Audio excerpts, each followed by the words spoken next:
Well, news of another mass shooting in the U.S. as well as the forced resignation yesterday of Attorney General Jeff Sessions was quickly replaced the results of this week's historic midterm elections. Well, tonight we want to highlight the midterm's historic first for the LGBTQ community. It's being called the Rainbow Wave across America, and this map, it tells part of the story. According to Victory Fund, which is a national organization dedicated to getting LGBTQ people elected into public office, hundreds of openly gay and lesbian candidates ran for office in the midterm election, more than ever before. And so far, we can report that 154 won their races. Let's take a closer look at three winners who are making headlines tonight. In Colorado, Jared Polis became the first openly gay man to be elected governor of a U.S. state. Now, Polis is a Democrat. He flipped that seat from the Republicans.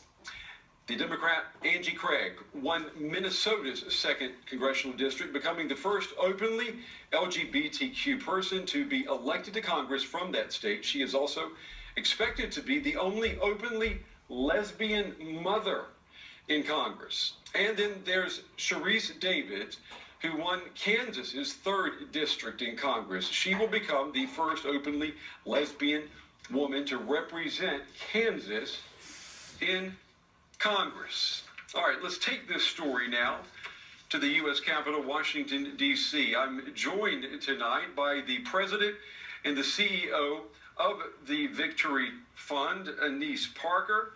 She was the first openly LGBTQ person ever elected mayor of a major American city, and that city, the great city of Houston. And also in Washington, joining us tonight is Gregory Angelo, president of the Log Cabin Republicans. The Log Cabin Republicans represents LGBTQ Republicans. To both of you, welcome. I want to ask both of you, was the midterm election, was it a victory for LGBTQ Democrats or Republicans? Who wants to take a stab at that first? Anise? It was a victory for LGBTQ candidates in general. We're a nonpartisan organization. We endorse candidates from both sides, although the majority of our candidates are Democrats. But it was clearly a huge night across the country for the LGBTQ community, and it will breed more success in the future because as our candidates win, more candidates run. Hey, Greg, what do you say? What kind of night was it for Republicans? I agree. You know, in your intro, you highlighted a number of LGBT Democrats who won, but the LGBT wave election of Tuesday also included LGBT Republicans. You had Skylar Rood, who won a Washington State Assembly seat. You had Ben West, who won a city council seat in the state of Oregon. And in the deep red state of South Carolina, Jason Elliott, in a heavily conservative district, won in his bid for re-election for the State House of Representatives. This is someone who had the support and the endorsement of former South Carolina and Heritage Foundation President Jim DeMint in his bid for re-election. I think it just goes to show just how far hearts and minds are changing on both sides of the aisle when it comes to supporting good candidates regardless of their sexual orientation or gender identity. Greg, you retweeted a Wall Street Journal exit poll from Tuesday, and that stated 24% of the LGBT community voted Republican and 37% of transgender people voted Republican. I mean, those are very high numbers. I mean, are those reflective of reality? I think so. I can just go with the data that you saw in that Wall Street Journal poll. What do you think it is? And the data there that surveyed 90,000 individuals. I mean, that's not a small sample size.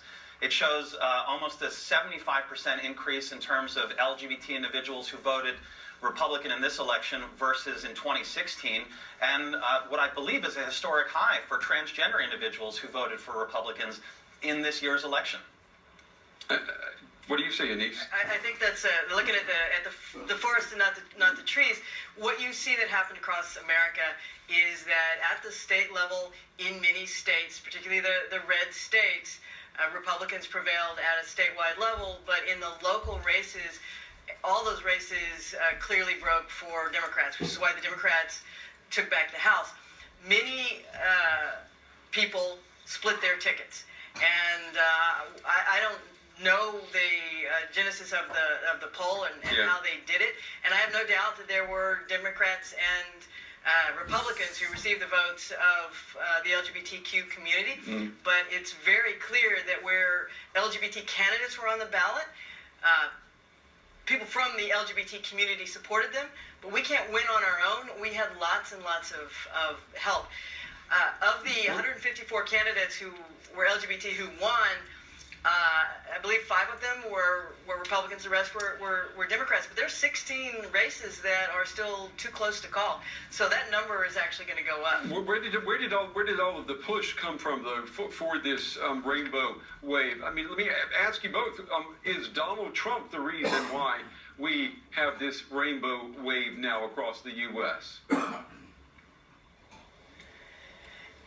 You know, I'm going to say yes and no. I guess I'll start. Our candidates are running for the same reason that everybody else runs, and yes, there are those in our community who are running because they see our rights being attacked by the Trump administration. If you are transgender in America, you have to know that Donald Trump is not your friend.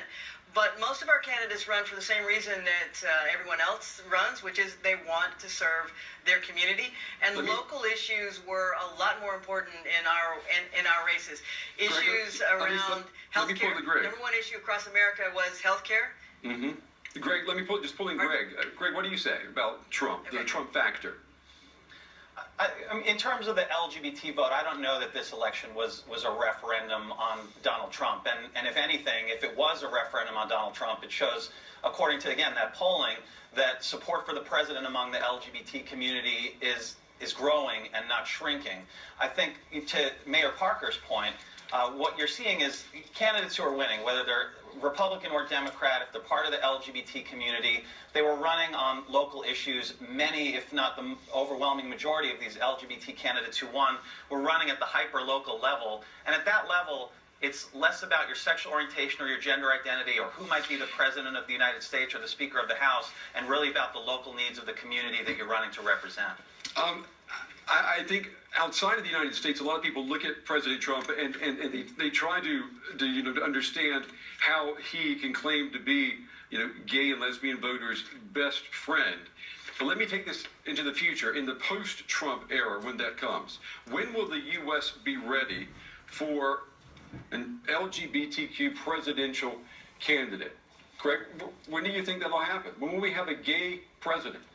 I think it could very well be in 2024, and I think the current United States ambassador to Germany, Richard Grinnell, an openly gay man who's representing our interests in your country today, and who's doing an outstanding job, who makes no bones about being an openly gay individual and has the full support of the president, who is fighting on behalf of American interests and working with Germans to get Germans to divest themselves from Iran, a country that hangs gay people from cranes, is someone who could well be positioned to continue to move up in the Trump administration and potentially be our first Republican openly gay president of the United States. 2024. Anise, what do you say? Certainly within my lifetime. I don't know if we'll be successful by 2024, but I would not be surprised to see an openly LGBT candidate in 2020 and contending and raising the bar. The fact that we now have 2 openly LGBT United States senators, one United States senator, one that race is too close to call, two governors here in the United States. You see us in the highest elected offices in the land under the president. So it's just doesn't take much to